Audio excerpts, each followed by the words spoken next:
This video is educational and information purpose only. Post office की 5 ऐसी बड़ी योजनाएं जो आपको पता होनी चाहिए और साथ में आप इन योजनाओं में अप्लाई कर सकते हो और सरकार की इन योजनाओं का लाभ उठा सकते हो। ये आपकी फैमिली मेंबर उसका लाभ उठा सकते हैं। अगर आपको भी जानना है योजनाएं कौन सी हैं, क्या होता है ना, बहुत बार ऐसा होता है कि समय निकल जाता है और हमें इनके बारे में पता नहीं होता। जब कोई बताता है तो हमें लगता है काश कि मैं कर लेता। जैसे मेरी 3 बच्चे हैं, 2 बेटी हैं, 1 बेटा है। अब मेरी बेटी जो बड़ी वाली है उसकी एज हो चुकी है 9 ईयर्स, छोटे वाली की 7 ईयर्स। लेकिन इनके लिए एक अच्छी योजना है जो कि बेटी होने पर ही करा लेनी चाहिए या फिर उसके 2 से 3 साल के अंदर, क्योंकि अब मैं अगर कराऊंगा तो उसका कोई लाभ नहीं है। तो अब मैं सिर्फ पछता रहा हूँ उसके लिए। तो इसीलिए आपको ऐसी 5 योजनाओं के बारे में जानना चाहिए जो डाकघर द्वारा, पोस्ट ऑफिस द्वारा आप जैसे सभी भारतीयों के लिए निकाली गई हैं। तो आइए जानते हैं वो 5 बड़ी योजनाएं कौन सी हैं और उनको क्या क्या उनके बेनिफिट्स होने वाले हैं by post office. Video is made for education and information purpose only.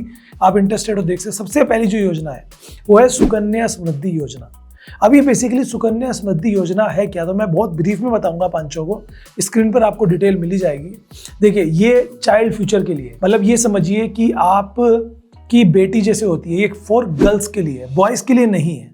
अब मान लीजिए कि राम है या मोहन है या फिर राहुल है, कोई भी XYZ पर्सन जिसकी बेटी हुई और बेटी होने के 1 साल के अंदर वो जो है अपनी बेटी की ये वाली योजना में अकाउंट खुलवा लेता है किसी भी पोस्ट ऑफिस में जाकर या किसी भी सरकारी बैंक में जाकर, जैसे SBI, PNB वगैरह। आपने जाके अकाउंट खुलवाया, आप अकाउंट खुलवा के उसमें पैसा जमा करिए। कब तक? जब 21 साल बाद तक, मतलब 21 साल। जैसे अगर मेरी बेटी 3 साल की है तो मैं अकाउंट खुलवाता हूँ तो मुझे पैसे 21 साल बाद, यानी कि जब वो 24 साल की हो जाएगी तब मिलेंगे। तो जैसे मैंने बताया मेरी बेटी अभी 9 साल की, अगर मैं 21 साल का अब अकाउंट खुलवाऊँ तो जब वो 30 साल की हो जाएगी तब मिलेंगे। यानी कि उसको नहीं मिलेंगे, उसके हस्बैंड को मिलेंगे, दामाद को मिलेंगे। तो अब मैं ये योजना का कोई फ़ायदा ही नहीं है। बच्चे की पढ़ाई में काम आते हैं या बच्चे की शादी में काम आते हैं या कुछ अपना बिजनेस करना चाहे वहाँ काम आते हैं। आजकल तो गर्ल्स भी बिजनेस करती हैं। तो कहने का मतलब ये है कि आपकी बेटी होती है तो उसके लिए बेस्ट योजना है। क्यों बेस्ट है? एक तो उसमें कोई टैक्स नहीं लगता, जो आप जमा करते हैं उस पर टैक्स नहीं है, जो मिलता है उस पर टैक्स नहीं है, ठीक है, एग्जेम्पशन है। एंड उसके अलावा 8.2% पर एनम इंटरेस्ट मिलता है। 8.2 किसी FD पे नहीं है फिलहाल, किसी योजनाओं पे है तो आप बताओ मुझे। पोस्ट ऑफिस की 1-2 योजनाओं पे ही है तो 8.2% मिलता है। इसके अलावा EEE एग्जेम्प्ट, यानी कि जो डिपॉजिट किया वो भी एग्जेम्प्ट, जो मैच्योरिटी मिलेगा वो भी एग्जेम्प्ट और जो इंटरेस्ट मिल रहा है वो भी एग्जेम्प्ट। तो इसीलिए बेस्ट योजना मानी जाती है फॉर गर्ल चाइल्ड। अगर आप इंटरेस्टेड हैं तो किसी भी डाकघर में जाकर सुकन्या समृद्धि योजना ऐसे खुलवा सकते हैं। अब जमा करने के लिए मिनिमम आप 500 रुपये से शुरू करके कितने भी जमा करा सकते हैं। 1 साल में 1.5 लाख रुपये इसकी मैक्सिमम लिमिट है, उससे ज़्यादा आप जमा नहीं करा सकते। Second one is senior citizen रिया, 1.5 लाख से ज़्यादा नहीं करा सकते साल में, ध्यान रखना। सीनियर सिटीजन सेविंग स्कीम, अब ये स्कीम बनी है सीनियर सिटीजन्स के लिए जिनकी एज 60 है या 60 से अबव है। समझ गए हो? जो अभी 60 के हो चुके हैं, 60 से अबव है, वो उनके लिए है। और इसमें क्या होता है, आप जो भी पैसा जमा करोगे और इंटरेस्ट रेट आपको 8.2 मिलेगा, ठीक है। ये रेगुलर इनकम के लिए होती है। जैसे कुछ लोगों के पास ना पैसा, मतलब मान लो कोई प्लॉट बेच के पैसा आया है, कोई रिटायर हो गए, पेंशन फंड मिल गया, तो उसे इस खाते में अगर जमा करा देंगे तो 8.2% एनुअल इंटरेस्ट मिलेगा और वो क्वार्टरली के हिसाब से कैलकुलेट होगा, ठीक है। तो उसकी ये एक तरह से पेंशन के तौर पे काम करता है। अब अगर किसी के 10-20 लाख रुपए उसने जमा कर दिए, उस पर 8.2% इंटरेस्ट वो लेता रहे तो उसका जीवन यापन चलता रहेगा। उस तरह के लिए स्कीम है। तीसरी स्कीम आती है NSC, जो कि भारत सरकार के द्वारा चलाई गई है। किसी भी बैंक या पोस्ट ऑफिस से आप इसका फ़ायदा उठा सकते हैं। ये नेशनल सेविंग सर्टिफिकेट है। NSC जो है बेसिकली एक प्रमाण पत्र है। इसमें लगाया हुआ पैसा भारत सरकार की योजनाओं में लगता है। NSC प्रमाण पत्र है जो 5 साल की लॉगिन पीरियड के लिए मिलता है। जैसे 100 रुपये की गुना मिलता है। मान लो आपने 10,000 रुपये का ले लिया या 1 लाख रुपये का इन्वेस्ट कर दिए तो आपको एक प्रमाण पत्र मिल जाएगा। 5 साल के लिए पैसा आपका लॉक हो जाएगा।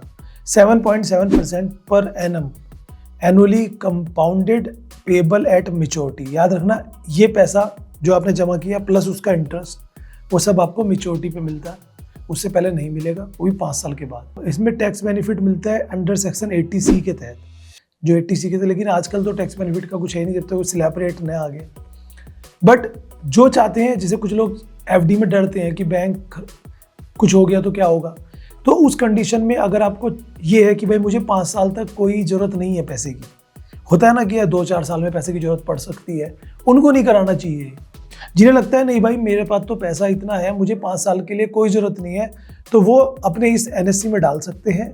सिक्योर है क्योंकि भारत सरकार इसकी वो देती है आपको सुरक्षा, और 5 साल के बाद विद इंटरेस्ट आपको अमाउंट मिल जाती है। अगला आता है किसान विकास पत्र। ये भी काफ़ी गजब है।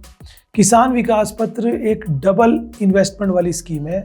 इसमें आपको 9 साल 7 महीने में पैसा डबल होके मिलता है। मतलब आपने 1 लाख रुपए जमा करे तो 9 साल 7 महीने में 2 लाख होके आपको मिल जाएगी। इसमें 7.5% इंटरेस्ट होता है। इसकी इन दोनों की ना कोई मैक्सिमम लिमिट नहीं है, ना ही NSC की ना ही किसान विकास पत्र की। जितने चाहे आप उतने जमा करा सकते हैं। उस पर 7.7% मिलता है, इस पर 7.5% मिलता है। दोनों का पैसा मैच्योरिटी पर ही मिलता है। NSC का 5 साल बाद और किसान विकास पत्र का डबल होके मिलेगा, चाहे वो 9 साल में हो चाहे वो 7 साल में हो। ठीक है, समझ में आ गया। एक आता है पब्लिक प्रोविडेंट फंड। ये मैं रिकमेंड करता हूँ उन सभी के लिए जो जॉब करते हैं प्राइवेट सेक्टर में, खासकर या अपना कोई छोटा मोटा बिजनेस करते हैं। आप क्या कर सकते हो, आप अपना पैसा जमा करा सकते हो इसमें 1.5 लाख तक मैक्सिमम सालाना 15 साल के लिए। 15 साल से पैसे पहले आप उस पैसे को नहीं मतलब छू सकते हो तो फिर उसमें वो पेनल्टी लगेगी। 7.1% इसमें कंपाउंड इंटरेस्ट लगता है एनुअली। और जैसे कोई होता है ना कि मुझे पैसे जोड़ने हैं लेकिन बैंक में जोड़ता हूँ, तो बैंक में क्या होता है जब जरूरत पड़ती है तो बैंक से निकाल लेते हैं, तो उसका फ़ायदा क्या है फिर? अच्छा है ना कि पैसा जोड़ा भी जाए। जैसे हम कोई लोन लेते हैं तो उसकी किस्त हमें देनी ही देनी है, हम उसे रोक नहीं सकते, चाहे आंधी आए बाढ़ आए कुछ भी देनी है ना। तो यहाँ पर ये ऐसी स्कीम है जिसमें आप पैसा जमा करते हो और आपको पता है ये पैसा तो मुझे 15 साल बाद ही मिलेगा, उससे पहले कोई मतलब ही नहीं। तो जैसे मेरी एज मान लो 35 है, मैं आज जमा करना शुरू करूँ तो मुझे 50 साल की एज में ही पैसा मिलेगा विद इंटरेस्ट। हाँ, इसका इंटरेस्ट रेट गवर्नमेंट हर साल घटाती बढ़ाती रहती है, मतलब हर साल चेंज होता है। ऐसा नहीं है कि आज आपने 7.1% से कर दिया तो अगले साल भी सेम ही रहेगा, ये घटता बढ़ता रहता है। इसमें आप जमा करते रहिए, फिर 15 साल बाद कुछ पैसा कलेक्ट हो जाता है। ये खासकर लोग करते हैं अपने बच्चों के लिए, अपने बुढ़ापे के लिए, अपने वृद्धावस्था के लिए। So these are the 5 schemes जो आपको पता होनी चाहिए। ये पोस्ट ऑफिस की अब तक की बेस्ट स्कीम्स है 5। आपको कैसा लगा इस वीडियो में जानकर मुझे जरूर बताना।